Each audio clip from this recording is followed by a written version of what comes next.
Magandang umaga po sa inyong lahat.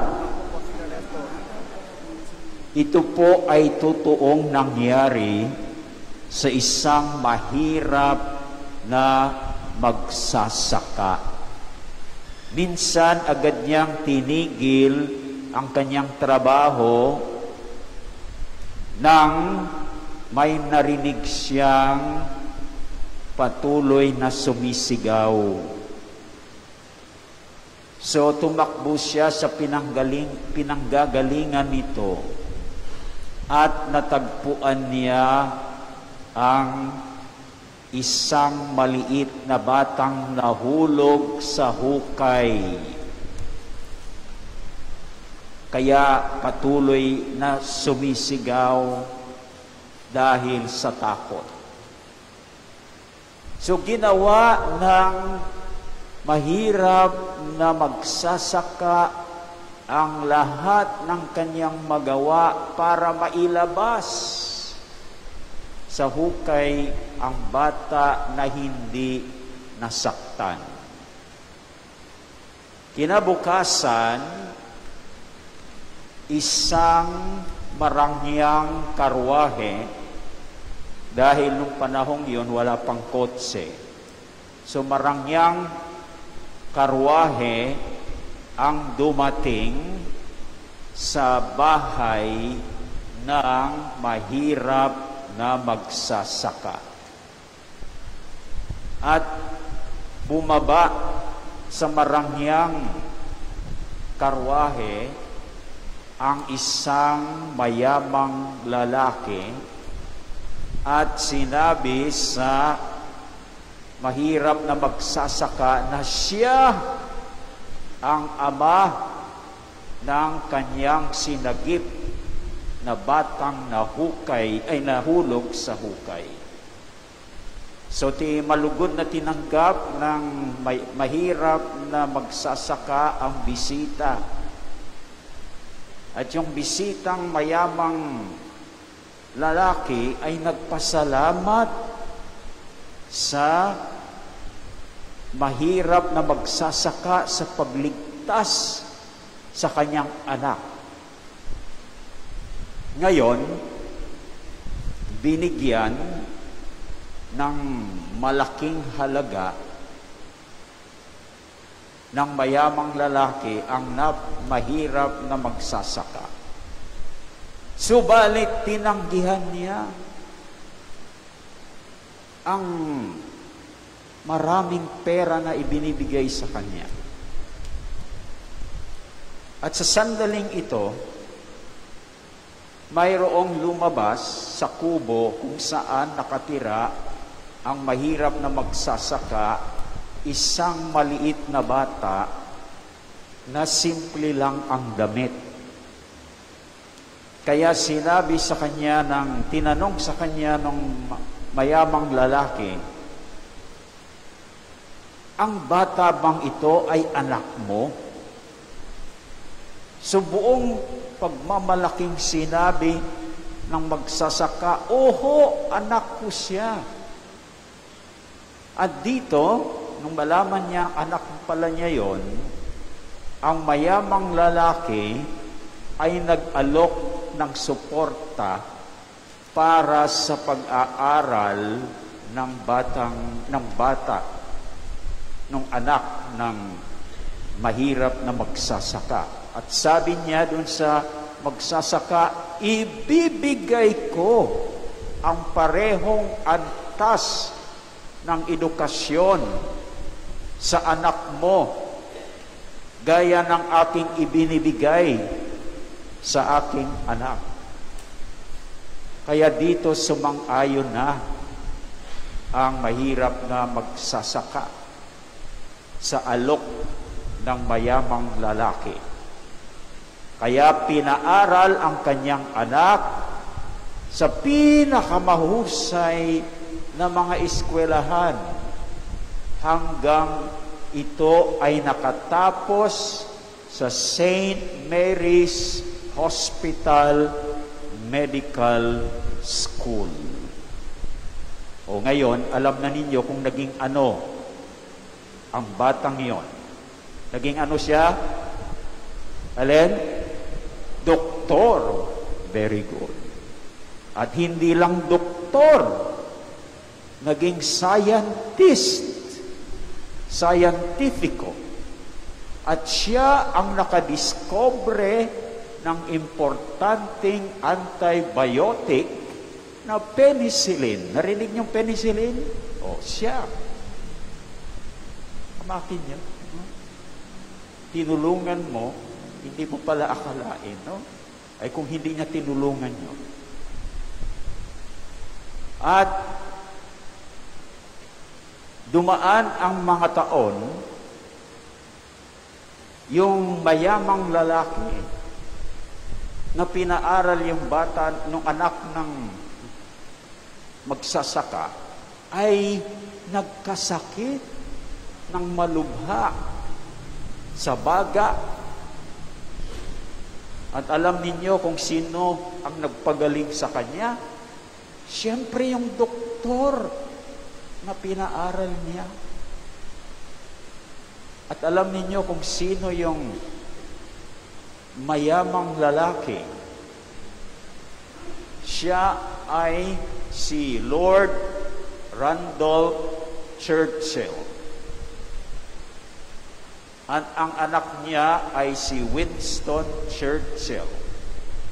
Naging Prime Minister ng United Kingdom or Great Britain. So you see, ang mga ginagawa natin para sa ikabubuti ng iba, hindi natin inaasahan na mayroon pala itong magandang resulta o bunga. Kasi tingnan ninyo, kung yung batang nahukay, ay yung batang nahulog sa hukay ay hindi natulungan, eh di walang Prime Minister of United Kingdom during World War II. Kasi yung batang yun pala ay mataas ang impluensya ng kanyang ama sa politics. Kaya siya ay naging Prime Minister of United Kingdom. At yung tinulungan ng mayamang lalaki, kung hindi niya pinaaral, ay sino kaya makadiscover ng penicillin? At siya pa ang nagpagaling sa mayamang lalaki na nagpaaral sa kanya ng medisina. So ganyan mga kapatid, ang ginagawa natin para sa ikabubuti ng iba ay may mga resulta na hindi natin inaasahan. So sana patuloy tayong nagawin ang para sa ikabubuti ng iba dahil ito ay makakatulong sa atin sa ating kinabukasan. Amen? So, ang gawin ang lahat para sa ikabubuti ng iba ay isa sa mga aral na nais ipaalaala sa atin ng mga pagbasa ngayong ika-12 linggo sa karaniwang panahon. Sa unang pagbasa, mula saan ang unang pagbasa? Mula sa aklat ni Job. Kanino ginawa ang lahat para sa kanyang ikabubuti? Kanino? Kay Job. At sino ang ginawa ang lahat o nais gawin ang lahat para sa kanyang ikabubuti? Ang Diyos. Hanggang saan ang gagawin ng Panginoon para magawa ang ikabubuti ni Job. Kahit na ikontrol niya ang mga puwersa ng kalikasan. So yan ang Diyos. Gagawin ang lahat. Kahit kontrolin ang puwersa ng kalikasan. At ganyan din ang ating matutunghayan sa Ebanghelyo. Mula kanino ang Ebanghelyo? Mula sa kay San Marco. Kanino ginawa ang lahat para sa kanilang ikabubuti? Sa mga alagad ng ating Panginoon. Bakit ano ba yung nangyayari sa kanila noon? Lulubog na sila dahil sa malakas na unos. Nandoon si Lord pero natutulog. Pero nung nagising siya, handa niyang gawin ang lahat para sa ikabubuti ng kanyang mga alagad, kahit patahimikin ang hangin at dagat. At sa ikalawang pagbasa mula sa ikalawang sulat ni San Pablo sa mga taga-Korinto, tama ba ako? Dito nakita rin natin ang sukdulan ng paggawa ng Panginoon ng lahat para sa ating ikabubuti. Ano yon?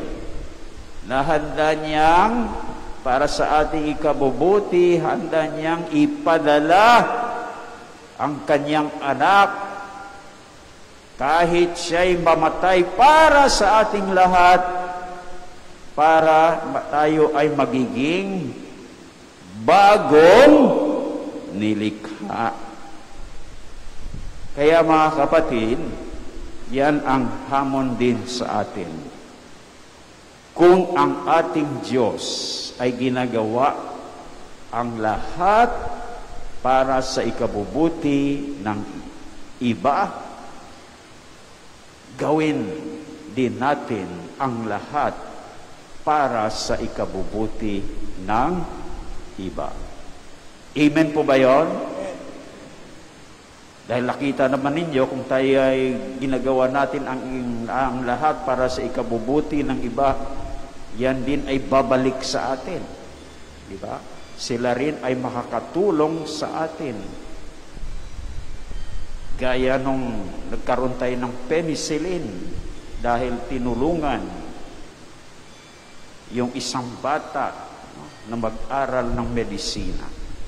Kaya mga kapatid, gawin din po natin ang lahat para sa ikabubuti ng iba. At gagawin din ng Diyos ang lahat para sa ating ikabubuti. Amen po ba yun?